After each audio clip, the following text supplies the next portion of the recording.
ಎಲ್ಲರಿಗೂ ನಮಸ್ಕಾರ ಸ್ನೇಹಿತರೆ.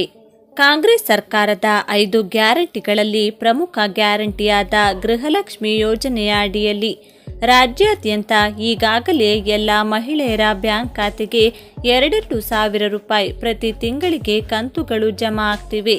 ಆದರೆ ಇದೀಗ ಎಲ್ಲ ಮಹಿಳೆಯರಿಗೆ ಶಾಕಿಂಗ್ ಸುದ್ದಿ ಬಂದಿದ್ದು, ಇನ್ಮುಂದೆ ಮಹಿಳೆಯರಿಗೆ ಗೃಹಲಕ್ಷ್ಮಿ ಯೋಜನೆಯ ಅಡಿಯಲ್ಲಿ ಹಣ ಜಮಾ ಆಗುವುದಿಲ್ಲ. ಹೌದು, ರಾಜ್ಯ ಸರ್ಕಾರವು ಹೊಸ ರೂಲ್ಸ್ ನಿಯಮ ಜಾರಿಗೆ ಮಾಡಿದ್ದು ಒಂದು ಕ್ಷಣ ಎಲ್ಲ ಮಹಿಳೆಯರಿಗೆ ಬಿಗ್ ಶಾಕಿಂಗ್ ಸುದ್ದಿ ನೀಡಿದಂತಾಗಿದೆ. ರಾಜ್ಯ ಸರ್ಕಾರ ಜಾರಿಗೆ ತಂದಿರುವ ಹೊಸ ರೂಲ್ಸ್ ಏನು ಎಂಬುದರ ಕುರಿತು ಸಂಪೂರ್ಣ ಮಾಹಿತಿ ಹಾಗೂ ಗೃಹಲಕ್ಷ್ಮಿ ಹಣ ಯೋಜನೆಯ ನಿಮ್ಮ ಖಾತೆಗೆ ಹಣ ಜಮಾ ಮುಂದುವರೆಯಬೇಕು ಅಂದರೆ ಕೂಡಲೇ ಈ ವಿಡಿಯೋಗೆ ಒಂದು ಲೈಕ್ ಮಾಡಿ ಹಾಗೂ ಚಾನಲನ್ನು ಸಬ್ಸ್ಕ್ರೈಬ್ ಮಾಡಿಕೊಳ್ಳಿ. ಹೌದು ವೀಕ್ಷಕರೇ, ಕಾಂಗ್ರೆಸ್ ಸರ್ಕಾರದ ಗೃಹಲಕ್ಷ್ಮಿ ಯೋಜನೆಯ ಅಡಿಯಲ್ಲಿ ಎಲ್ಲ ಮಹಿಳೆಯರಿಗೆ ಈಗಾಗಲೇ 2,000 ರೂಪಾಯಿ ಕಂತುಗಳು ಜಮಾ ಆಗುತ್ತಿದ್ದು, ಕಾಂಗ್ರೆಸ್ ಸರ್ಕಾರದ ಷರತ್ತಿನನ್ವಯ ಕುಟುಂಬದ ಒಬ್ಬರಿಗೆ ಅಂದರೆ ಯಜಮಾನಿಯಾದ ಹಿರಿಯ ಮಹಿಳೆಗೆ ಮಾತ್ರ ಈ ಯೋಜನೆಯ ಲಾಭ ಸಿಗಲಿದೆ ಎಂದು ಕಾಂಗ್ರೆಸ್ ತನ್ನ ಪ್ರಣಾಳಿಕೆಯಲ್ಲಿ ಬಿಡುಗಡೆ ಮಾಡಿದ್ರು. ಆದರೆ ಇದೀಗ ಸದ್ಯ ಸರ್ಕಾರಕ್ಕೆ ಎಲ್ಲರಿಗೂ ಹಣ ಹಾಕುವುದು ದೊಡ್ಡ ಪ್ರಮಾಣದ ಹಣಕಾಸಿನ ಸಮಸ್ಯೆ ಆಗತೊಡಗಿದ್ದು, ಕುಟುಂಬದ ಎಲ್ಲ ಸದಸ್ಯರು ಒಂದೇ ಕಡೆ ವಾಸಿಸುತ್ತಿದ್ದರೂ ಅವರು ಹತ್ತಿರ 4 ರಿಂದ 5 ರೇಷನ್ ಕಾರ್ಡ್ ಹೊಂದಿರುತ್ತಾರೆ.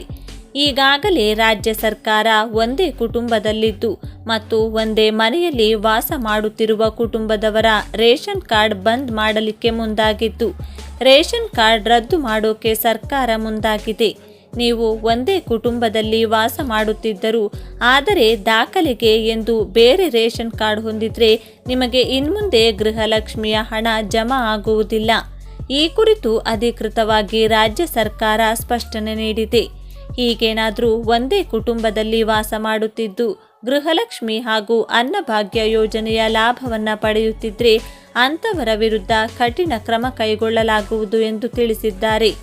ಇನ್ನು ಹೊಸದಾಗಿ ವಿವಾಹ ಆದಂಥ ದಂಪತಿಗಳು ಅಥವಾ ವಿವಾಹಿತರು ಬೇರೆ ಮನೆಯಲ್ಲಿ ವಾಸವನ್ನ ಮಾಡುತ್ತಿದ್ರೆ ಅವರು ಹೊಸ ರೇಷನ್ ಕಾರ್ಡ್ ಪಡೆಯುವುದಕ್ಕೆ ಅರ್ಹರಾಗಿರುತ್ತಾರೆ ಹಾಗೂ ಕಾಂಗ್ರೆಸ್ ಸರ್ಕಾರದ ಯೋಜನೆಗಳನ್ನು ಸಂಪೂರ್ಣವಾಗಿ ಯಾವುದೇ ಅಭ್ಯಂತರವಿಲ್ಲದೆ ಪಡೆಯಬಹುದು.